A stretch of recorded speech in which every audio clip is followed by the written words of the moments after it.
Արցախի պաշտպանության բանակի զորամասերից մեկի մարտական դիրքում հակառակորդի կողմից արձակված գրակոծի հետևանքով գլխի շրջանում ստացած հրազենային վնասվածքից մահացել է պայմանագրային զինծառայող Դավիթ Վիկտորին Ավասարդյանը։ Գյումրեցի առևտրականներն այսօր դարձյալ շարունակել են բողոքի գործողությունները, նրանք ոտքով անցել են քաղաքի գլխավոր փողոցներով եւ փակել ճանապարհի խանութները։ ՓՄԾ ներկայացուցիչները հանդիպել են նաեւ մարզպետի եւ ազգային ժողովի պատգամավոր Սուքիաս Ավետիսյանի հետ։ Շրջանառության հարկի մասին օրենքի դեմ բողոքի ակցիա եղել նաև Հայաստանի Հանրապետության կառավարության շենքի դիմաց։ Ցուցարարներից 3-ը Հովիկ Աբրամյանին իրենց ծրագիրն են ներկայացրել։ Գյումրիում մեկնարկում է բնակարանների գնման վկայագրերի տրամադրման առաջին փուլը։ Կառավարության նիստի ընթացքում հայտարարվել է, հատկացվել է 1.5 միլիարդ դրամ։ Ավելի քան 1 տարի գերության մեջ գտնվող Հակոբ Ինջիգուլյանը երրորդ երկրից վերադարձել է հայրենիք։ Երևանի Զվարթնոց օդանավականում նրան դիմավորել են հարազատներն ու մտերիմները։ Եվրամիությունն ու Եվրախորհուրդը համատեղ Հայաստանին տրամադրում են 1.670.000 եվրո արտահայտության ոլորտում բարեփոխումներ իրականացնելու համար։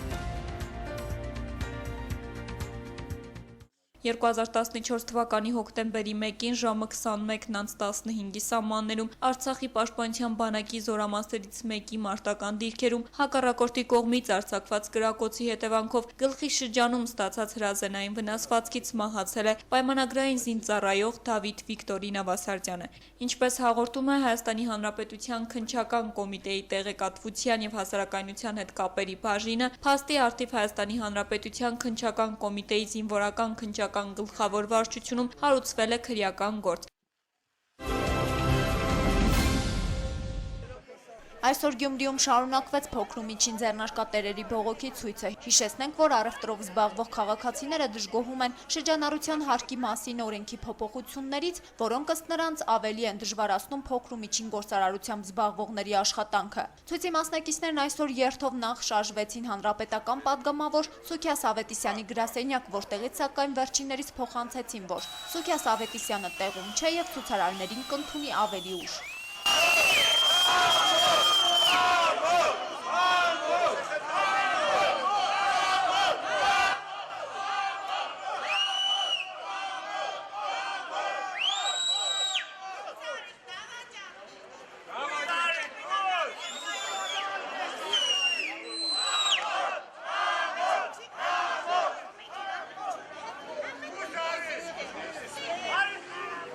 Ճանապարհը մի քիչ բացում ենք, ու սպասում ենք գալիս են աշտարակյատը։ Լավ է։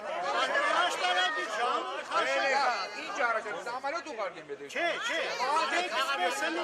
Բանջեցիք իրան։ Զանգեցիք, կտրեցիք որ գալիս են։ Ինչ ուտրեմ, ճանապարհը բաց։ Ու սպասենք։ Միրամար տարբերություն կար, ինքստերերնիք է մարզպետալ։ Լավ։ Ապա որոշեցին ու բողոքի երթով տարբեր վանկարկումներով շարժվեցին Շիրակի մարզպետարան։ Կառավարության ղեկավարի ասածը ոչ մեկին չի գոհացել, այլ դժգոհացել է բոլորին։ Իրան խոսալով այնպես չէ որ դրական պատասխան տվեց։ Շատ բացասական պատասխան տվեց։ Այսքան ժողովուրդ են, տամենը վաճառականներ, նաև նրանք ունեն ընտանիքի անդամներ, որը բաղկացած է 5-ից 6 հոգու, որոնց նրանք են կերակրում։ Նրանք էլ որ միանան, արդեն ահագին բունտ կլինի։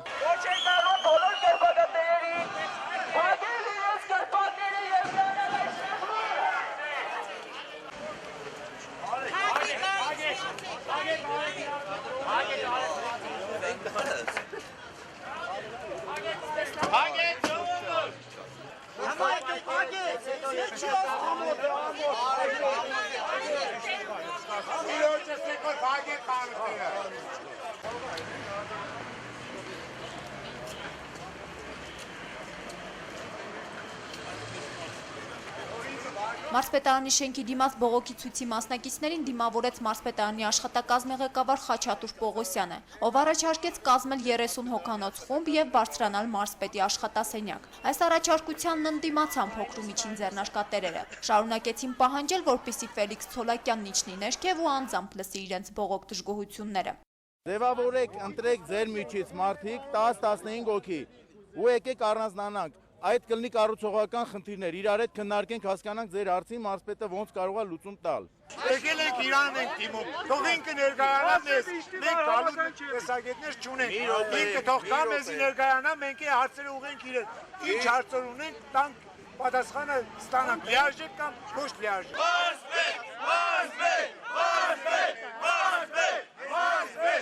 Այնուհետև երբ ցուցարարները փակեցին Գարեգի Նժդե փողոցը, Ֆելիքս Ցոլակյանն իջավ ներքև ու առաջարկեց 20 հոգանոց խմբի հետ քննարկել հարցը։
Եկեք տեսնենք իրար հետ հասկանանք իրար։ Եթե այս ծևի խոսամ, քո հետ առանցին դի խոսամ, քո հետ առանցին։ Ամեն մեկ այդ հարցը տնելու եք։ Ես այս ծևի ոչ մի արդյունքի չենք հասնի այս խոսակցությանը։ Եկեք պայմանավորվենք,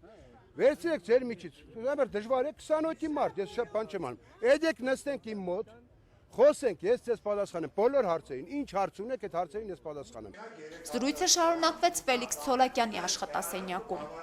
Բոլոր երկրներում հիմա հարգատուներին ձեռքերի վրա են պահում, բայց այս պահին ինչ է տվել, մեզ գործ են տվել, մենք մեր ձեռքով գործ ենք ստեղծել, բայց այս պահին հիմա չենք կարողանում մեր ընտանիքները, եթե այս օրենքով կնանք, ես կփակենք կերտամ այս երկրից։ Ուզում խոշոր բիզնեսին գտա ձեռնի, խոշորին, թող զբաղվի Իրանք շատ լավ գիտեն ով է, մանայները խոշորը, մեզի սարսեն Կարգոյով չի մտնում Հայաստան, որը կարգոյով է, որը ինչով է, իրանք այդ կարգոյի տեղը գիտեն, չէ, անպայման, թող կարգոյից սկսեն, իրանք նոր կան հասնին մանուշ բիզնեսին, եթե ընդեղ մակուր եղավ, մենք արդ երկրից բերում է 100 կիլոգրամ, մեկը մի տոննա, թող գնա տոննա բերողին ասեն այլ է, աղբեր, մի տոննա արդակ ես բերում, նա դարիվ է։ Ուրեմն բերեք պայմանավորեք այս ծևի։ Կա կառավարության վերաբերմունքը այս հարցում, որ փոքր ու միջինին չպետք է կմնեն։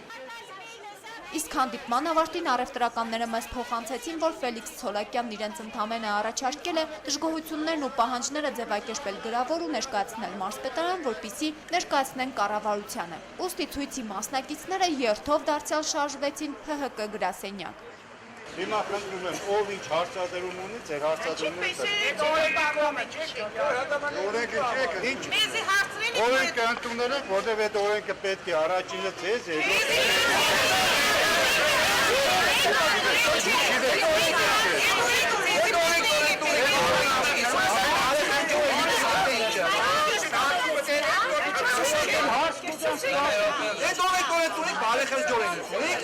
Բարեխեժորենը որն է։ Ոստեք ես մեկը խիչ ճոյեր օրենքին ես այդ օրենքը, ախիր ջեն սա։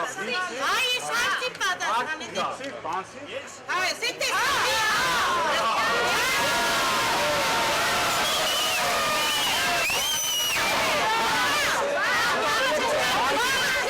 Արդայերտ նիստ եղավ, հրավիրեցին, դուք եք չուզեցաք մասնակցել, բայց չէ որ մենք եք ձեզ ընտրել։ Մի րոպե,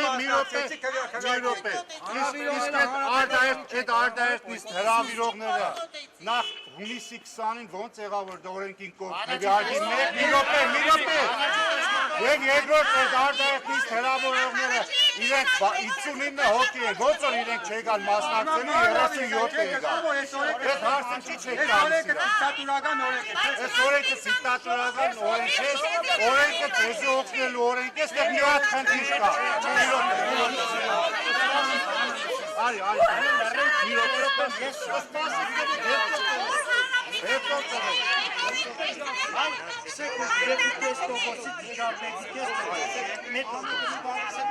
Բայց փաստարկավորման հարցը դեք ինչ դժվարություն Գիտեմ, մի րոպե ասեմ, հաստատակը այս ամբողջ օրենքի հետ կապված խնդիրը փաստարկավորման խնդիրն է։ Մի րոպե ու հիմի ասեմ։ Հիմա այս փաստարկավորման հարցը լուծելու համար եղել այսօր էլ ֆինանսների նախարարի հետ երկար քննարկումներ, որովհետեւ սկսեն ոչ թե ստուգել փոքր ու միջին բիզնեսին, այլ թողեր տան ստուգեն մաքսատոնից ներմուծող ապրանքին, ներողություն սպասել եւ խոշոր բիզնեսմենների ստուգեն։ Հիմնարկի դաշտարում է հիմնարկի բիզնես գաղտնիքն է, պետք է մնա հիմնարկի սեյֆ ընչի դեր տա հարդային։ Ընչի պետք է հարդայինի ցանդած տեսուց եւ ուզենա բացե թեստը տես մարդը ինչ ունի։ Դուք ստուգում նշանակեն time safe-ը բացե կարտա։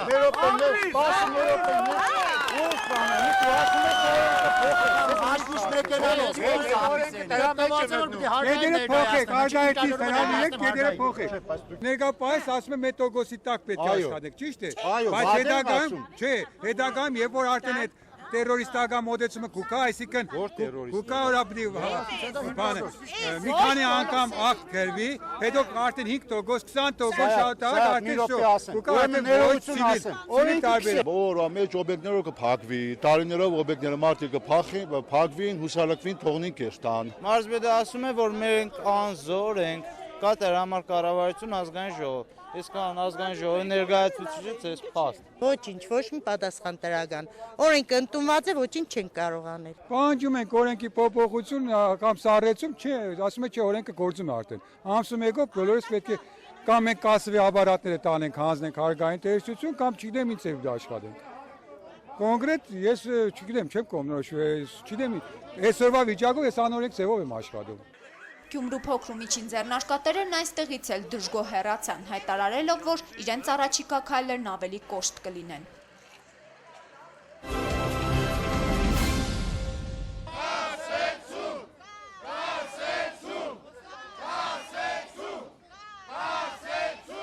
Առևտրականների այս պահանջն ուղղված էր վարչապետ Հովիկ Աբրահամյանին։ Մայրաքաղաքի տարբեր տոնավաճառի աշխատակիցները դեմ են հոկտեմբերի 1-ից ուժի մեջ մտած շրջանառության հարկի մասին օրենքին։ Չնայած այն հանգամանքին, որ շրջանառության հարկը նախկին 3.5%-ից դարձել է 1%, առևտրականները միևնույնն է դժգոհ են։ Հարկային մարմիններին անհրաժեշտ փաստաթուղթ ներկայացնել հրաժարվում են։ Հայտարարել են գործադուլ եւ ակնկալում են, որ օրենքը հետ կկանչվի։ Գործադուլ են կանում, որ գոնե հասկանա պետությունը մեզ ինչ որ մի ճանապարհ տա։ Հովիկ Աբրահամյանն այս անգամ ներքև չի ճավ, փոխարեն առևտրականների հետ հանդիպեց կառավարության աշխատակազմի դիմում բողոքների ընդունման բաժնի պետ Ալեքսանդր Ղազարյանը։ Նա հայտարարեց, թե վարչապետը զբաղված է։ Սա առաջացրեց հավաքվածների դժգոհությունը։ Փոխանցեք Աբրահամյանին, որ այստեղ հավաքված քաղաքացիները լուրջ են տրամադրված եւ քյուր են այն կարծիքները, որ օրենքին չեն տիրապետում, դիմելով Ղազարյանին նշեցին բողոքի ակցիայի մասնակիցները։ Մենք ուզում ենք ցույց տալ, որ մենք ստեղ կանաչի ծախողներ չենք։ Մենք բիզնեսմեն ենք։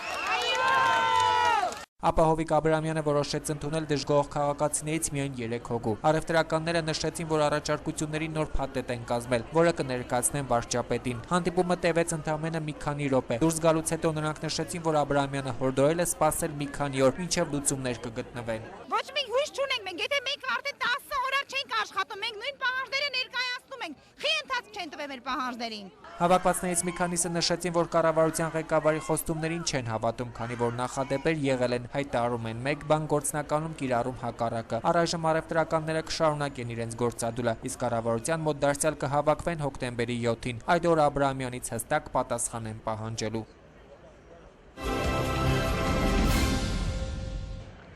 Հայաստանի Հանրապետության Եվրասիական տնտեսական միության մասին մայիսի 29-ի պայմանագրին միանալու մասին պայմանագրի նախագիծն այսօր կառավարությունը հավանության արժանացրեց։ Նախագիծը գործադիրի անդամներին ներկայացրեց ֆինանսների փոխնախարար Սուրեն Կարայանը, հայտարարելով, որ պայմանագիրը բաղկացած է 1 ընդհանուր մասից ու 6 հավելվածից։ Պայմանագրով Հայաստանի Հանրապետությունը դառնում է Եվրասիական տնտեսական միության անդամ պայմանագրի ուժի մեջ մտնելու պահից։ Ըստ փոխնախարարի պայմանագրով նախատեսվում է նաև Մաքսային միության եւ միասնական տնտեսական տարածքի շրջանակներում ընդունված որոշումների գործողությունների կատարման, առևտրի համաշխարհային կազմակերպության հետ հարաբերությունների կարգավորման հարցերը։ Կառավարության մեկ այլ որոշմամբ Գյումրիում երկրաշարժի հետևանքով անօթևան մնացած ընտանիքների բնակարանային խնդիրները բնակարանի գնման վկայագրի տրամադրման միջոցով լուծելու նպատակով Շիրակի մարզպետարանին է հատկացվելու 1.5 միլիարդ դրամ։ Սա ծրագրի առաջին փուլն է, որով վկայագիր կհանձնվի 215 ընտանիքի։ Եվս 252 ընտանիք բնակարանի գնման վկայագիր կստանա ծրագրի իրականացման երկրորդ փուլում։ Գործընթացի պատասխանատու է ճանաչվել Շիրակի մարզպետարանը։ Որոշման նախագծի ընդունումից հետո քաղաքաշինության նախարար Նարեկ Սարգսյանը հանդիպեց լրագրողներին։ Սարգսյանից հետաքրքրվեցինք, որ դեռևս նախընտրական շրջանում Սերժ Սարգսյանը խոստացել էր, որ անօթևանության խնդիրը Շիրակի մարզում վերջնական լուծում կստանա 2013 թվականին, մինչդեռ հիմա նոր ժամկետներ են նշվում, ինչու ծրագիրը չիրականացվեց։ Հնարավոր է, որ եղել են տնտեսական խնդիրներ, որի պատճառով ծրագիրը հետաձգվել է։ Քաղաքաշինության նախարարն այդպես էլ որևէ հստակ պատասխան չտվեց։ Փոխարենը հայտարարեց, թե 2015-2016 թվականներին ամբողջովին լուծված կլինի աղետի գոտու բնակարանների խնդիրը։ Նարեկ Սարգսյանից նաև հետաքրքրվեցինք, թե ինչ քայլեր է ձեռնարկում վերջինս Վերահսկիչ պալատի նախագահի աղմկոտ բացահայտումների հետ կապված։ Հիշեցնենք, Իշխան Զաքարյանը օրերս հայտարարել էր, որ անցած տարվա դրությամբ 2006-2013 թվականների ծրագրով նախատեսված 74 դպրոցներից ոչ մեկի շինարարությունն ավարտված չէ, թեև ծախսվել է նախատեսված գումարի շուրջ 70%-ը։ Ավելին, ըստ Վերահսկիչ պալատի նախագահի, ծրագիրն իրականացնելիս կառավարությունը պատշաճ ուշադրություն չի դարձրել սեյսմակայունության խնդիրներին։ Ովքեր են ծրագիրն իրականացնողները եւ մեղավորներն արդյոք կրելու են պատասխանատվություն, հարցրեցին քաղաքաշինության նախարարին։ Դպրոցների խնդիրը հետաձգելու արդյունքում առաջացած բյուջեն վերաբաշխել ենք մնացած դպրոցների վրա, որպեսզի նրանք կառուցվեն, ավարտվեն առաջիկա 1-ից 2 տարիների ընթացքում։ Նարեկ Սարգսյանը պարզվում է դեռ լիարժեք տեղեկատվությանը չի տիրապետում, մեղավորներին հայտնաբերելու համար էլ քայլեր ձեռնարկել չի պատրաստվում։ Հավելենք, որ Վերահսկիչ պալատի նախագահը նաև հայտարարել էր, թե կան փաստեր, որ դպրոցներում ընդամենը մի քանի տարի առաջ կատարված որոշ աշխատանքներ այսօր արդեն պիտանի չեն։ Ավելի քան 1 տարի գերության մեջ գտնվող Հակոբ Ինջիղուլյանը երրորդ երկրից վերադարձել է հայրենիք։ Երևանի Զվարթնոց օդանավակայանում նրան դիմավորել են հարազատներն ու մտերիմները։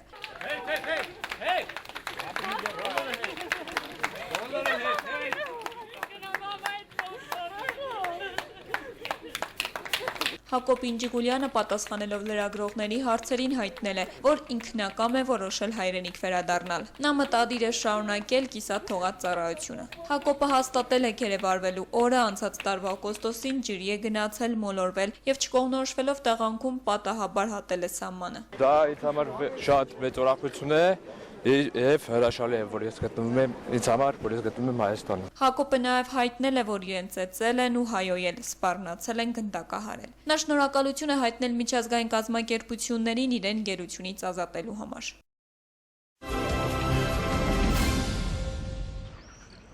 Լեռնային Ղարաբաղի Հանրապետության իշխանությունները ցուցաբերելով բարի կամք եւ հավատարմություն Ժնևյան կոնվենցիայի դրույթներին Կարմիր խաչի միջազգային կոմիտեի Ստեփանակերտի գրասենյակի օժանդակությամբ Ադրբեջանի ներկայացուցիչներին են հանձնել Լեռնային Ղարաբաղի Հանրապետության Շահումյանի շրջան ներթափանցած հակառակորդի դիվերսիոն հետախուզական խմբի 3-րդ անդամի ձերբակալման ժամանակ զինված դիմադրություն ցուցաբերած, վնասազերծված եւ ոչնչացված Հասանովիտին։ Փոխանցումը տեղի ունեցել հոկտեմբերի 2-ին տեղական ժամանակով ժամը 11:30-ին Լեռնային Ղարաբաղի Հանրապետության եւ Ադրբեջանի Հանրապետության միջև սահմանի հատվածում Բաշ Քարվենդ գյուղի մոտակայքում։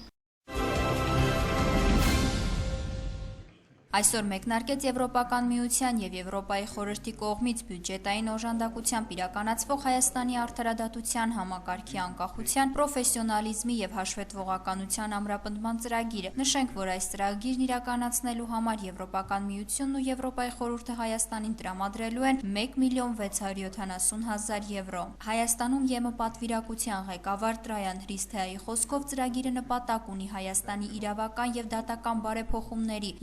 2012-2016 թվականների ռազմավարական շրջանակներում աջակցել Հայաստանի իշխանություններին։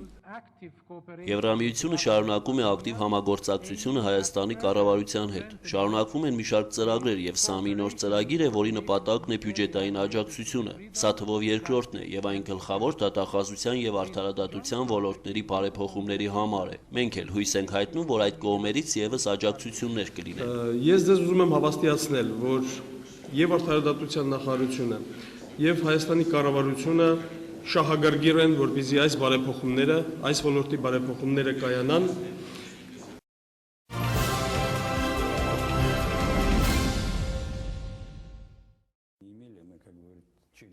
Մոսկվայի քաղաքային դատարանից հայտարարել են, որ հետաքննությունը համոզիչ ապացույցներ է ներկայացնում այն մասին, որ AFK սիստեմայի ղեկավար Վլադիմիր Եվտուշենկովը կապ ունի ապօրինի կերպով ստացված ակտիվների լվացման կազմակերպման գործում։ Փաստաթղթում ասվում է, որ դատարանը համաձայն է հետաքննության փաստարկների հետ, որ Եվտուշենկովը մնալով ազատության մեջ կարող է թաքնվել նախաքննական մարմիններից ու դատարանից շարունակել զբաղվել հանցավոր գործունեությամբ ու սպառնալ քրեական գործի մասնակիցներին ոչնչացնել ապացույցները։ Դատարանում նշել են, որ հաշվի առնելով հանցագործության ծանրությունը, որի կատարման մեջ մեղադրվում է Եվտուշենկովը, տուժածին հասցված գույքային վնասի չափսը, օպերատիվ հետաքննչական միջոցառումների արդյունքները, ինչպես նաև մի շարք այլ հանգամանքներ հետաքննությունն անհրաժեշտ է համարել Եվտուշենկովի հանդեպ որպես խափանման միջոց տնային կալանքի կիրառումը թողնել ուժի մեջ։ Ուկրաինական այսպես կոչված պատնախագծի իրականացման ժամկետները, որն ուղղված է Ռուսաստանի հետ սահմանը կարգավորելուն, հետաձգվել են։ Ինչպես հայտնել է Ուկրաինայի պետական սահմանային ծառայության ղեկավարի տեղակալ Սերգեյ Աստախովը, շինարարությունը հետաձգվել է, երբ անցած շաբաթ նախագիծը ենթակառուցվածքների նախարարության հաշվեկշռից փոխանցել են սահմանապահներին։ Կառավարության համապատասխան որոշումը նրա խոսքով կհրապարակվի, երբ ընդունվի եւ հաստատվի նախագծի նոր պլանը։ Այդ ժամանակ կառավարությունը կրկին կորոշի բյուջեն եւ իրականացման ժամկետները։ Իսկ Ռուսաստանի նախագահի աշխատակազմի ղեկավար Սերգեյ Իվանովն ավելի վաղ հայտարարել էր, որ Ուկրաինայի կողմից Ռուսաստանի հետ սահմանին պատի կառուցումը անհնարին կդարձնի երկու երկրների միջև հարաբերությունների վերականգնումը։ Ռուսաստանը քրեական գործ է հարուցել Ուկրաինայի պաշտպանության նախարար Վալերի Գելետեի եւ երկրի գլխավոր շտաբի ղեկավար Վիկտոր Մուշենկովի նկատմամբ։ Ռուսաստանի հատուկ հնչական ծառայությունը հայտնել է, որ զինվորականները մեղադրվում են Ուկրաինայի արևելքում բնակչության զանգվածային սպանությունների մեջ։ Սիրիական բանակը պաշտպանական ուժերի հետ համագործակցության արդյունքում վերահսկողություն է հաստատել Լատակիայի հյուսիսում գտնվող Այն Ալ-Ջուզա եւ Ռուիսա Ալ-Ջաուրա գյուղերի վրա։ Սիրիական ռազմական աղբյուրների տեղեկացմամբ տեղ ունեցած բախումների ժամանակ տասնյակ զինյալներ են սպանվել, նրանց մեծամասնությունը սիրիացիներ չեն։ Իսկ ավելի ուշ հայտնի է դարձել, որ սիրիական Հոմս քաղաքի դպրոցներից մեկի մոտ տեղ ունեցած պայթունների հետևանքով կա 39 զոհ եւ բազմաթիվ վիրավորներ, նրանց մեծ մասը երեխաներ են։ Պայթունները որոտացել են այն ժամանակ, երբ պարապմունքներն ավարտելուց հետո աշակերտները դուրս են եկել դպրոցից։ 39 զոհերից 30-ը երեխաներ են, 9 տարեկան եւ ավելի փոքր։ Մեծ Բրիտանիայի ավիացիան այսօր Իրաքի հյուսիսում իսլամական պետությունը հաբեկչական խմբավորման դիրքերին ավիահարվածներ հասցնելու հերթական արդեն 4-րդ օպերացիան իրականացրել։ Այս մասին այսօր հայտարարել է Միացյալ Թագավորության պաշտպանության նախարարության ներկայացուցիչը։ Օպերացիան իրականացվել է Իրաքի քրդական ջոկատներին աջակցություն ցույց տալու նպատակով, պարզաբանել է նախարարության ներկայացուցիչը։ Նա հրաժարվել է հաղորդել այն կորուստների մասին, որոնք կարող էին կրել իսլամական պետությունը հաբեկչական խմբավորման զինյալները։ Հիշեցնենք, Մեծ Բրիտանիայի ռազմաօդային ուժերի օդանավերը Իրաք թռիչքներ են կատարում Կիպրոսի ռազմաբազայից։ Սովորաբար նման օպերացիաներին, որոնք իրականացվում են անցած շաբաթ օրվանից, մասնակցում են երկու կործանիչ ռմբարկու ինքնաթիռ։ Լիբերիայում էբոլայով վարակված եւ Միացյալ Նահանգներ մեկնած անձը արդեն հասցրել է տարբեր մարդկանց եւ երեխաների հետ շփման մեջ մտնել, հնարավոր է, որ նրանք վարակվել են վիրուսով։ Այս մասին հայտնել է հիվանդությունների կանխարգելման եւ վերահսկման ամերիկյան կենտրոնի ղեկավար Թոմաս Ֆրիդենը։ Բժիշկները, ովքեր զբաղվում են տղամարդու բուժմամբ, ուշադիր հետևում են նրա հարազատների եւ ընտանիքի անդամների առողջական վիճակին։ Ընդհանուր առմամբ հիվանդը շփվել է 12-ից 18 անձանց հետ, որոնցից 5-ը երեխաներ են։ Հիշեցնենք, էբոլա տենդի հետևանքով մահացածների թիվը Արևմտյան Աֆրիկայում աճել է հասնելով 3338-ի։ Չինաստանի արտգործնախարարը Վան Ին Միացյալ Նահանգներ այցի ժամանակ հայտարարել է, որ Հոնկոնգում ցանկացած անօրինական բողոքի ակցիա անթույլատրելի է։ Նա նշել է, որ բոլոր երկրները պետք է հարգեն Չինաստանի ինքնիշխանությունը։ Նա նաև վստահություն է հայտնել, որ Հոնկոնգ հատուկ վարչական շրջանի կառավարությունն օրենքին համապատասխան կհաղթահարի ստեղծված իրավիճակը։ Իսկ Միացյալ Նահանգների պետքարտուղար Ջոն Քերին Հոնկոնգի իշխանություններին կոչի արել զսպվածություն ու հարգանք ցուցաբերել իրենց տեսակետը խաղաղ արտահայտող ցուցարարների նկատմամբ։ Հիշեցնենք, Հոնկոնգում հազարավոր մարդիկ մի քանի օր ինչ ցույցեր են կազմակերպում ընդդեմ Պեկինի վարած քաղաքականության։ Ցուցարարները դժգոհ են, որ Չինաստանի իշխանությունները անձամբ են ցանկանում հաստատել 2017 թվականին կայանալիք Հոնկոնգի ղեկավարի ընտրությունների թեկնածուներին, նրանք ուղիղ ընտրություններ են պահանջում։